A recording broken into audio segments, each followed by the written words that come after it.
was Halloween weekend, and that year it actually fell on a Saturday. My mom was all in on Halloween. Every year she went a little overboard with the decorations, the lights, the fake cobwebs, you name it. It was like she had to prove to the neighbors that our house was the best one to trick or treat at. We live on a corner lot in a pretty normal suburban neighborhood, which means we decorate not just the front yard, but the whole side of the house too, because everyone walking by can see it. That Saturday, though, the weather wasn't exactly helping. It was cloudy, kind of chilly, and there was rain in the forecast. But my mom, she didn't care. She couldn't seem to understand that maybe the weather was the reason there weren't many trick-or-treaters out yet. After the first few groups of kids walked right past our house without stopping, she decided that was the problem, that we didn't have enough decorations up. She turned to me and said, "Go grab the rest of the Halloween bins from the attic." I told her we already had plenty out, but she wouldn't listen. So, fine. I went upstairs. The attic's right above my room, and the pull-down door is in the hallway. I grabbed the rope, opened it, and climbed up the ladder. The air up there was stale, and everything smelled like dust and old boxes. We usually keep all our holiday stuff organized, Halloween, Christmas, Easter, all labeled in big plastic containers. There were only a couple left marked for Halloween. I opened one, peeked inside, and thought, yeah, this should be enough. I started dragging it toward the ladder, sliding it down carefully so I wouldn't drop it. And just as I was about to climb down, I heard something. It came from the other side of the attic, a sharp, quick crack, like a piece of wood snapping under pressure. I froze, under the weight of something heavy. I glanced toward the far corner of the attic where all the old containers were stacked.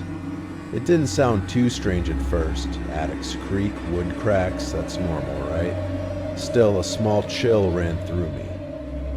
I shook it off, climbed down, and carried the box of decorations downstairs. My mom was already outside, determined to make the house look perfect. The wind was picking up, the sky dark and gray like it could pour any second. We added more fake tombstones, a plastic skeleton on the porch, and turned on the flickering orange lights. But barely any kid showed up. I could see how disappointed she was. She had spent hours making those homemade goodie bags filled with candy, all for nothing. The streets were almost empty, the sound of wind whistling through the trees louder than the laughter of trick-or-treaters. After a while, I went upstairs to my room and started gaming on my laptop. My mom stayed downstairs, handing candy to the few kids brave enough to come out in the drizzle. Then, I heard it again, a sharp crack, this time directly above my room, in the attic. I paused, waiting, but the sound didn't come again. Maybe it was the wind, or maybe not. The rain started pouring hard now, hitting the roof like thousands of tiny knocks. Thunder rumbled in the distance, and lightning lit up my room for a split second. My parents went to bed early, but I stayed up late, lost in my game, headphones on, trying not to think about that sound. Then, through the rain and thunder, I heard it again. Slow, steady, and unmistakable. Footsteps. Coming from the attic right above me, something moved above me again. This time, it wasn't just a creak. It sounded like footsteps, slow and heavy, pacing right over my head. I froze, wondering if my mom had gone up to the attic, but it was way too late for that. I took off my headphones and listened. The sound stopped. My heart was racing. I paused my game and walked into the hallway. That's when I saw it. The attic door was open. I knew I had closed it. A chill ran through me. Then from downstairs, I heard noises coming from the kitchen. The fridge door opened, things moved around like someone was searching through it. My hands started shaking. I crept to my parents' room, quietly opened the door, and saw both of them sound asleep. My stomach twisted. Someone else was in the house. I whispered, "Dad," and shook him awake. He blinked at me, confused, until I said, "There's someone in the kitchen. I think they were hiding in the attic." His face went pale. He reached under the bed and grabbed the police baton he'd kept there for years, probably never thinking he'd have to use it. My dad moved quietly into the hallway, his steps slow and careful. When he came back, his face was pale. He whispered that he saw someone at the end of the hall. Climbing up into the attic, my heart nearly stopped. He quickly shut the bedroom door, locked it, and called 911. By then my mom was awake too, her hand over her mouth, trying not to make a sound. We stayed completely still, barely breathing, listening for every noise above us. It felt like forever before the police arrived. When they finally did, my dad went downstairs to open the door. The attic door was now closed. The officers went up and found a homeless-looking man hiding behind the wall of containers. The police finally found him hiding behind the containers, and it turned out all those noises I'd been hearing weren't my imagination. They were real. The man looked rough, dirty, and honestly terrifying at first glance, but when they talked to him, he didn't even try to lie.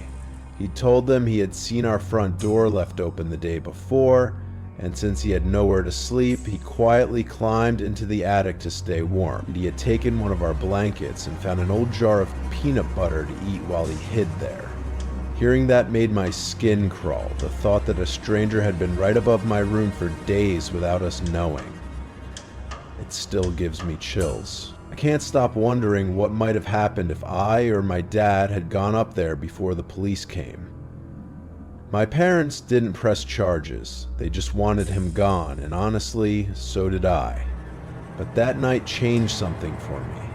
Every Halloween since, I double-check every lock, every window, and definitely the attic door. Because now I know that sometimes, the scariest part of Halloween isn't the costumes or decorations, it's the things hiding in your own house.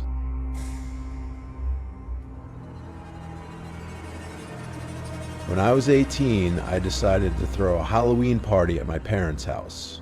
They were gone for the weekend, which made it the perfect chance to host something fun, but with a few ground rules. It was supposed to be a closed invite, meaning no strangers allowed, and the house had to look cleaner after the party than it did before. I invited around 50 people, and about 40 actually showed up. By 6 o'clock, the sun was setting, and the orange glow outside made everything feel perfectly Halloween. The plan was simple. Part of the party would be in the backyard, and the rest would stay on the first floor. My parents had even left me some money for snacks and sodas, though. I told them it was going to be a non-alcoholic party, which, let's be honest, they probably didn't believe for a second. One of my older friends brought his DJ set up, and by the time it got dark, the place was alive. Music was pumping, people were dancing, and everyone seemed to follow the no strangers rule.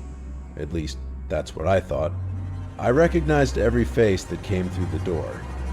I didn't drink much because I wanted to stay somewhat responsible, but everyone else, they were getting drunker as the night went on. Then, out of nowhere, one of my friends came out of the kitchen looking confused. He asked me, "Hey, who's the guy in the skeleton bodysuit inside?" My stomach dropped. I hadn't seen anyone wearing a costume like that. I went inside, asked around, and someone said they'd seen him wandering through the house, alone, like he was snooping around. I started to feel uneasy the moment my friend mentioned that guy in the skeleton bodysuit. I asked everyone if they knew who he was or if anyone had invited him, but all I got were blank stares and confused looks.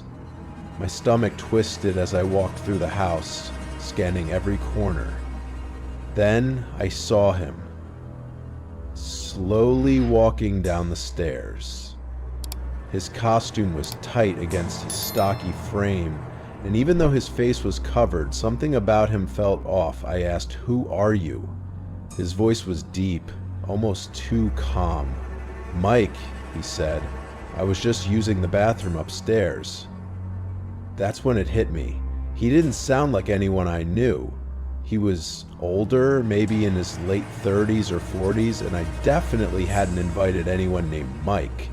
When I asked who invited him, he muttered, "Tom," but there was no Tom at my party. I told him to take off his mask, but he just ignored me, walking straight past like I wasn't even there.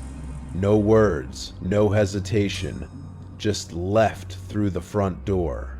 My heart was racing. I ran upstairs, checking every room to make sure nothing was missing. Everything seemed untouched, except the bathroom door. It was the only one left open. I locked the front door tight and told my friends what happened, but no one knew him. No one had seen him come in, and that's when I realized we had no idea who that man really was, or what he'd been doing upstairs before I caught him. The party was finally winding down around midnight. Most people had left, and only a few close friends stayed behind to help clean up. Everything had gone better than I expected. It was loud, fun, and surprisingly under control. After everyone was gone, I brushed my teeth, changed into pajamas, and went downstairs to hang out with my friend Vinny, who stayed on the couch. We were watching funny YouTube videos, just relaxing, trying not to wake my little sister, who was 14 and already asleep. Suddenly, we both heard footsteps coming from upstairs. I assumed it was her going to the bathroom, but her door never opened. The steps were slow, deliberate, and stopped without explanation. My stomach sank. I got up to check, walking quietly down the hallway. I knocked on her door, and there was no answer. Carefully, I cracked it open and saw her sleeping peacefully. Then it hit me. The footsteps weren't hers. Someone else was upstairs, moving around while we were downstairs, and I had no idea who it could be. When I went to my parents' room, I noticed something strange. The door wasn't fully shut. I could just push it open without turning the knob, which was weird because I knew I had closed it before the party. I peeked inside, keeping the lights off, and as I slowly backed away, I glanced through the narrow crack of the door and froze. Standing there, half hidden in the dark, was the man in the skeleton bodysuit. There was no mistake this time. It was him. My heart was pounding so hard I could barely breathe, but somehow, I didn't scream. I pretended I didn't see him, quietly pulled the door shut and hurried downstairs. I told Vinny that the guy from earlier was still in the house. His face went pale as he grabbed his phone and called 911. Meanwhile, I crept back upstairs, shaking my sister awake and whispering for her to stay calm and follow me. She nodded, eyes wide but silent. We moved quickly and quietly down the stairs, meeting Vinny by the back door. Without saying a word, we slipped outside into the cold night, cutting through the backyard, hearts racing, praying the police would get there in time. We ran across the yard and straight to our neighbor's house, pounding on the door and ringing the bell over and over until he finally opened it. Once he saw how terrified we were, he let us inside right away. We waited there for the police, hearts still racing, trying to make sense of what just happened. When the officers finally arrived and searched the house, they told us the guy had already escaped through my parents' bedroom window. The window was wide open, and the closet door, where my dad kept his safe, was too. It felt like whoever that man was, he knew exactly where to look. Looking back, I still get chills thinking about that night. We never found out who that guy was, but one thing was clear. He knew I was having a party, he was older, and he somehow knew exactly where my parents kept the safe. It was like he had studied the house before even showing up. After everything happened, my little sister told our parents what had gone down, and that was it. That was the last party I was ever allowed to throw at their house. Every Halloween since, I double-check every lock, every window, and every corner of the house, because I learned the hard way that the scary things aren't always outside. They can be hiding right where you live.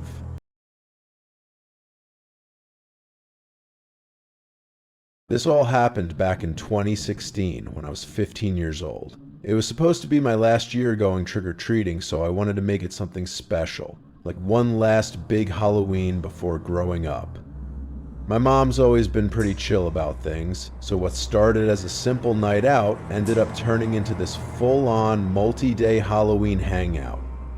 The day before Halloween, I planned a sleepover with my friends Davis and Zach. Then we'd skip school on Halloween itself, spend the day trick-or-treating, and end the night with another sleepover, this time just me and my girlfriend Amber. It was all set up to be one of those unforgettable weekends, and it definitely was, but not for the reasons I expected. My parents had just finished renovating our basement into this really cool man cave. Obviously, that's where my friends and I wanted to crash. There was a long hallway leading down to it, but the hallway light switch didn't work, which honestly gave it this weird creepy vibe. But since it was Halloween, that almost made it better. My mom made us a batch of cookies, we grabbed our blankets and headed downstairs. Around 11 p.m. we finished watching the original Scream, and for our second movie I picked Paranormal Activity. None of us had seen it before and I thought it'd be perfect, but not even 30 seconds in I had to pause it. The motion detector light in the backyard suddenly turned on, flooding the whole room with light and completely killing the mood. I remember sitting there, waiting for that 30-second timer to go off so it turned dark again, and that's when things started to get weird. And then I unpaused the movie, trying to get back into the creepy vibe, but barely 30 seconds went by before that same motion light flicked on again, blasting the whole room with this harsh, unnatural glow. I was starting to get annoyed, honestly. Davis looked at me and asked what kept turning it on, and I had to admit, I had no clue. 30 more seconds passed. The light shut off again, and I hit play on the movie once more, trying to ignore it. But that's when I knew something wasn't right. I told Davis and Zach to come upstairs with me so we could figure out what was going on, and they agreed, though I could tell they were skeptical. We crept up the stairs and looked through the back door into the yard, but by the time we got there, the light had shut off again, leaving the backyard shrouded in darkness. We stood there for 5 tense minutes, just staring, waiting, hoping, but nothing happened. Shrugging it off, we went back downstairs and decided to turn off the movie completely, figuring we'd just sit on our phones and chat instead. Hours passed, and soon everyone was asleep except for me. I was scrolling aimlessly when that same eerie glow of the motion light appeared again through the window. This was the 4th time by now. I was exhausted and tried to convince myself it was just some kids playing a prank. The more I thought about it, the less sense that made. Finally, I decided to check the backyard one last time, heart pounding, and of course, no one was there. I gave up and went back downstairs, calling it a night. The next evening came too quickly. I had my bag full of candy, feeling a little bittersweet, like this was really the end of my childhood. Still, I tried to shake it off and enjoy Halloween, even with that lingering unease from the night before, wondering what, if anything, had really been out there. That night, I was debating whether to tell Amber what had happened earlier because she got scared so easily and I didn't want to ruin the mood of our night together. We were at one of the last houses on our trick-or-treat route when suddenly Amber let out a loud yell, jerking me out of my thoughts. I asked her what happened and she said a rock had been thrown at her. I spun around, heart racing, and saw a man in a clown mask about 15 feet behind us. This was right during that weird clown scare everyone was talking about, and my stomach dropped. I told him to get lost, hoping he would just go away, but he didn't move. As I looked closer, I realized this wasn't some kid messing around. This was a grown man wearing only a clown mask, while the rest of his clothes were completely normal. My anxiety spiked as we kept walking, and all he did was just stand there, watching us, completely silent. At that point, we decided to call it a night, skipping the last few houses, because I didn't want to risk anything else. When we finally got back to my house, my friends went to get picked up, leaving just Amber and me staring at our candy scattered on the den floor. She asked if we could watch a movie, so I turned on Paranormal Activity again, trying to distract us both and finish the movie we started. Later that night, every creak and shadow in the house made me jump, and I couldn't shake the memory of that clown standing there, just watching, making my Halloween feel far too real and way too unsettling. The movie was playing perfectly, just the scene where he was looking for his girlfriend, when suddenly the screen went black and the dim lights in the man cave went out. Amber and I looked at each other, realizing the power had gone out. That never happened to my house unless there was a storm, but the weather app showed clear skies. My stomach dropped instantly. I told Amber to stay in the cave, but she was too scared, so she followed me upstairs to check things out. The generator was in the backyard. Stepping outside, every creepy memory from the previous night came flooding back. The motion lights flickering, the sense of being watched. Passing under the light, it didn't turn on. My nerves spiked. About 5 feet from the generator, I heard it, a sharp crack, like a twig snapping behind us. My heart pounded, every instinct screaming danger. Amber grabbed my arm, whispering, "Did you hear that?" I slowly turned toward the sound, my pulse racing, realizing we were not alone in the dark, and the quiet night felt suddenly alive with something watching, waiting, unseen. I turned my head toward the forest at the edge of the yard. The night was dead quiet except for the sound of crickets, but deep down I knew we weren't alone. The air felt heavy, like something was watching us. My stomach twisted, and I told Amber we needed to go back inside. I didn't want to be out there another second. She started walking toward the door, and that's when I saw him. The same man in the clown mask standing beside my shed. He didn't move at first, just stared at us like he wanted us to know he was real. Then, out of nowhere, he sprinted straight at us. My body moved on instinct. I grabbed Amber's arm and we ran. I slammed the back door shut behind us, our hearts pounding so loud it was all I could hear. We bolted down to the man cave and crouched behind the bar, trying not to make a sound. That's when it hit me.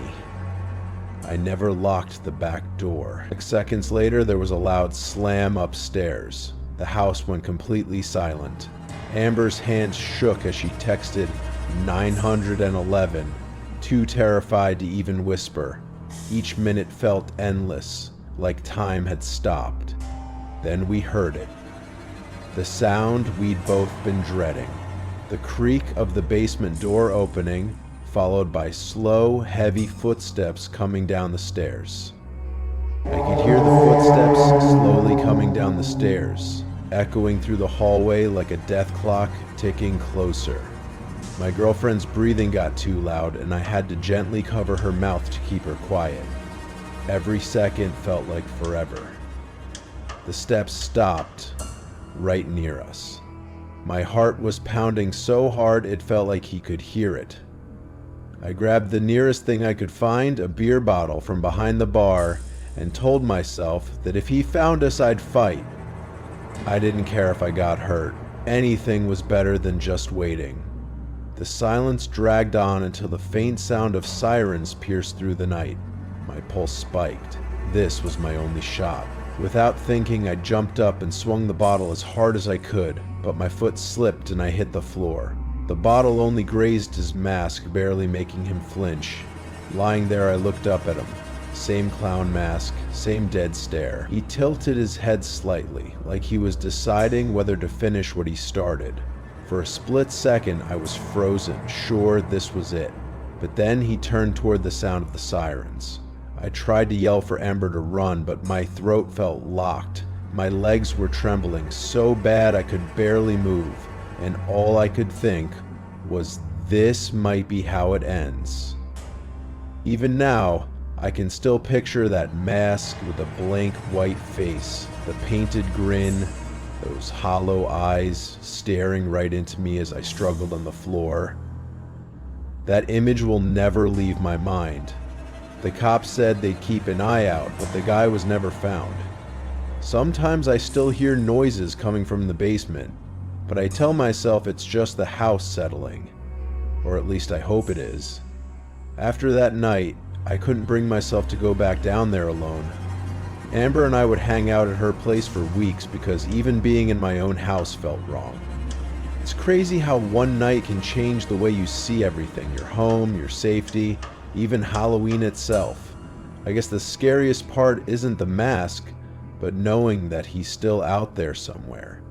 Have you ever had something happen on Halloween that you can't explain? Something that still gives you chills when you think about it? Let me know in the comments. I'd love to hear your story.